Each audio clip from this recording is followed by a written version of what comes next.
महाराणा प्रताप और अकबर के बीच में जो वर्षों तक संघर्ष चला, उसके बारे में देश का हर व्यक्ति उस चीज को जानता है कि किस तरह से उन दोनों के बीच में 7-8 साल तक संघर्ष चला। हल्दी घाटी से जो संघर्ष शुरू हुआ था वो दिवेर युद्ध के अंदर महाराणा प्रताप की विजय के अंदर तब्दील हुआ था। हालांकि हल्दी घाटी के बारे में सब जानते हैं, लेकिन दिवेर युद्ध के अंदर बहुत कम लोग जानते हैं।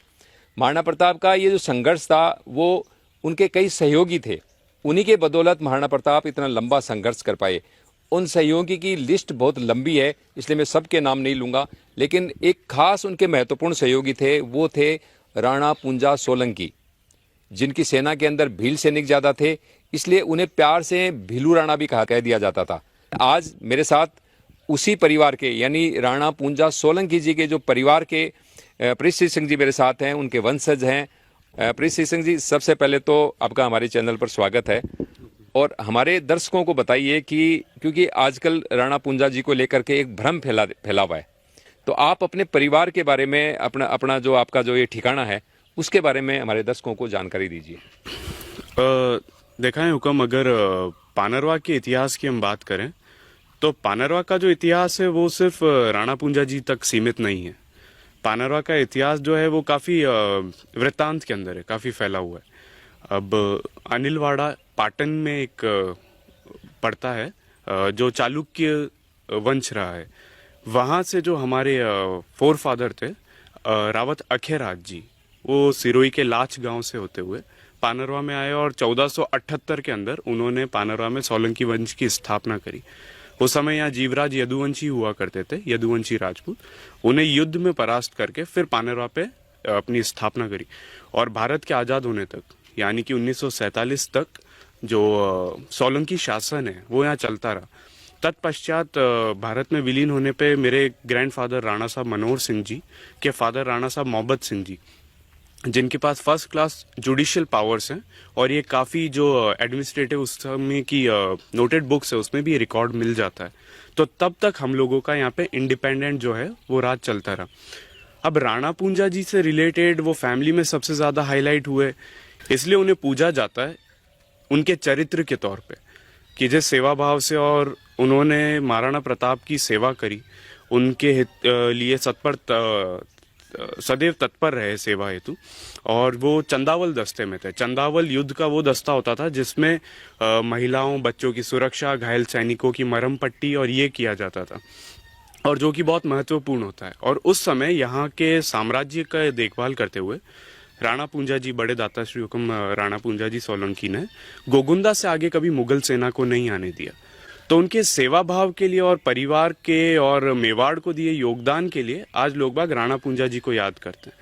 लेकिन दुखद बात तब हो जाती है जब एक वीर को याद करने की बजाय उनकी जाति को दो वर्गों को लड़ाने के लिए इस्तेमाल किया जाता है। फिर उसमें क्या होता है हुक्म कि एक जो जाति होती है वो अपने संस्कारों का परिचय देते बहुत सालों तक चुप रहती है, पर जो अधर्म होता है वो या तो तब होता है जब गलत लोग ज्यादा बोलते हैं या समझदार लोग चुप रहते हैं। तो कब से हम लोग चुप थे? क्योंकि हमारे यहाँ जो है ये भील बाहुल्य क्षेत्र है, और हमारे यहाँ आज भी वही भाईचारा है जो इतने सदियों साल पुराना था। मैं भी यही पूछना चाह रहा था कि वर्तमान के अंदर जो आपके स्थानीय जो भील है, उनके साथ आपका सामाजिक सामंजस्य कैसा है? बहुत ही अच्छा। और मैं कहूँगा कि ये जो भी बाहरी बातें होती हैं, एक बार उन्हें आकर पानरवा में देखना चाहिए, क्योंकि प्रत्यक्ष को प्रमाण की आवश्यकता नहीं होती। यहाँ पे जैसे होली होती है तो उसमें तीज का त्योहार यहाँ पे मनाया जाता है, गैर नृत्य होते हैं जिसमें ज्यादातर आदिवासी आके यहाँ करते हैं। अगर वो मन मुटाव होता तो आज कोई आदिवासी इस रावले प्रांगण में नहीं होते हैं। पर यहाँ पे अगर कुछ तस्वीरें जो मैं सोशल मीडिया पे शेयर करता हूँ, आप उसमें देखेंगे कि भीड़ इतनी भरी रहती है कि किसी एक व्यक्ति के लिए भी खड़े रहने की जगह नहीं होती। दशहरा होता है, उस दिन सारे गाँव के लोग बाग आके दाता हुक्म नजराना करते हैं। पहली गवरी होगी, उसका मंचन यहाँ पे किया जाता है। गवरी आदिवासी समाज द्वारा की जाती है, उसका भी पहला मंचन यहाँ पे और कुलदेवी माता जी के मंदिर में और दाता हुक्म के धोख लग के फिर किया जाता है। और ये सौहार्द है कि भले ही यहाँ पे सीटों का रिजर्वेशन है इस क्षेत्र में, लेकिन सबसे खूबसूरत बात तो इस क्षेत्र की ये है कि यहाँ का सरपंच एक आदिवासी है, लेकिन उसका समर्थन यहाँ का सर समाज करता है, और वो भी वापस अपने जो भरोसा है और जो उनकी स्वामी भक्ति है वो सब जने वापस दाता हुक्म के प्रति रखते हैं, जो एक सोलंकी राजपूत हैं।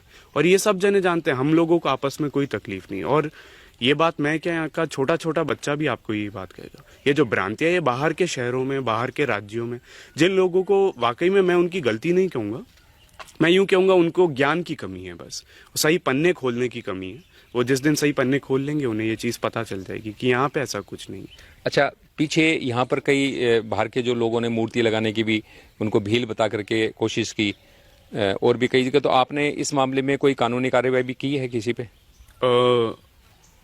अभी तक तो हुक्म कानूनी कार्रवाई किसी पे नहीं की, क्योंकि इसकी भी एक वजह है कि एक समाज में जब अपन रह रहे होते हैं तो भारत ऐसा देश है हमारा जहाँ पे बहुत सारी जाति धर्मों के लोग रहते हैं, और अक्सर क्या होता है, कभी एक व्यक्ति विशेष की किसी टिप्पणी को अगर आप उसके ऊपर कुछ कार्रवाई करते हो तो लोग बाग उसे आहत होकर अपनी जातिगत मानहानि मान लेते हैं कि इसने हमारे लिए ऐसा कहा है तो हमारे समाज के लिए भी ऐसा कहा होगा।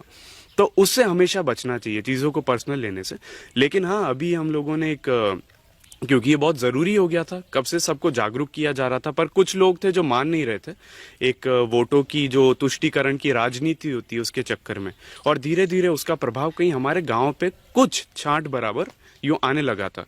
तो उससे बचने के लिए हमने अभी सुप्रीम कोर्ट से एक लीगल नोटिस इशू करवाया, जिसमें यदि कोई भी व्यक्ति, संस्था, सरकारी, गैर सरकारी, कोई भी अगर परिवार विशेष पे, जिस परिवार ने यहाँ के लिए जमीन दान करी ताकि यहाँ सरकारी अस्पताल बने या विद्यालय बने, पूरी वाइल्ड लाइफ सेंचुरी चली गई, और वो देने के बाद, और वो परिवार आज ये जिसके पास सिर्फ अपना इतिहास और अस्तित्व बचा है, आज उस पे भी अगर नाम उठाया जाता है, तो इसलिए ऐसे लोगों को जो है कोर्ट की तरफ से एक नोटिस भेजा जाएगा और वो जवाब तलब होंगे। उसके ऊपर जो भी कार्रवाई होती है उसका हर्जाना भरपाई उन लोगों की जिम्मेदारी रहेगी। और ये लोगों के लिए भी एक उदाहरण होगा कि कुछ चीजें हैं जिनकी एक सीमा होती है, आप उनको अगर ज्यादा लंबा खींच रहे हैं। जैसे उदाहरण आपको दूंगा, एक पहले भी एक इंटरव्यू हुआ था हुक्म यहाँ पे, और एक लोकली पास के रिपोर्टर आए थे, तो उस वीडियो को देख के यहाँ पे आसपास के कुछ इलाकों से, जैसे राजसमंद हो गया, और वहां से कुछ गाड़ियों में आदिवासी समुदाय के लोग आए थे सच जानने के लिए। लेकिन यहाँ जब वो आए, वो मुझसे मिले, हम लोगों ने बात करी, उन्होंने अपने कैमरे की रिकॉर्डिंग चालू करी कि ये क्या बोल रहे हैं, और उसमें कोई ऐसा नहीं था कि बनावटीपन या मुझे पता है उनको पता है क्या बोल रहा हूँ, पर वो भी संतुष्ट होके गए। उन्होंने भी बोला कि अगर हम शायद पानरवा नहीं आते, हमको हकीकत नहीं पता चलती। तो उनके आने से भी तो इसलिए खुले हैं दरवाजे हुक्म। यहाँ ये जो बड़ा दरवाजा है, इसमें भी कोई गेट नहीं है, जो आए यहाँ आ सकता है, सच्चाई जान सकता है। और सच्चाई मुझे लगता है जानना एक जिम्मेदारी पूर्ण इसलिए भी है क्योंकि ये कल को दो पक्षों के बीच में टकराव होने से बचाना चाहिए, समरसता और अस्तित्व जो है उसको खत्म होने से बचाना चाहिए। तो ये जानकारी थी महाराणा प्रताप के जो प्रमुख सहयोगी थे राणा पूंजा सोलंकी जी, उनके बारे में, उन्हीं के जो डिसेंडेंट हैं यानी उनके वंशज है, उन्होंने जानकारी दी है। तो मैं आपसे भी यही अनुरोध करूंगा कि आप सोशल मीडिया के ऊपर ये इधर उधर की कोई बातों से प्रेरित होकर के या किसी के आप टूल किट ना बने। यदि टूल किट बन करके यदि आप भी राणा पूंजा जी को उनकी जाति के ऊपर कोई टिप्पणी करते हैं या उनकी जाति बदलने की कोशिश करते हैं तो आपके ऊपर भी कानूनी कार्रवाई हो सकती है। और साथ ही मैं एक चीज़ और कहूँगा, जैसे कि अभी बनाने ये बताया कि भाई जिसको भी समस्या हो या किसी को कन्फ्यूजन हो या किसी को भ्रम हो, तो पानरवा में इनके जो दरवाजे हैं यानी राणा पूंजा जी सोलंकी जी का जो घर है उसके दरवाजे आप सब यूट्यूबर्स के लिए, सारे फेसबुकर्स के लिए खुले हैं। कोई भी कभी भी आकर के, आप परीक्षित सिंह जी हैं, इनसे यहाँ पानरवा में मिल करके आप स्थिति को क्लियर कर सकते हैं। यहाँ के आदिवासी लोग हैं उनसे भी मिल सकते हैं, उनसे पूछ सकते हैं कि इस घराने के प्रति पूछ सकते हैं, इस घराने के इस ठिकाने की पूरी जानकारी ले सकते हैं और इस तरह से आप अपने भ्रम को मिटा सकते हैं। मुझे उम्मीद है कि राणा पूंजा जी को लेकर के जो इंटरनेट के ऊपर भ्रम फैलाया जा रहा है वो आप समझ गए होंगे। धन्यवाद।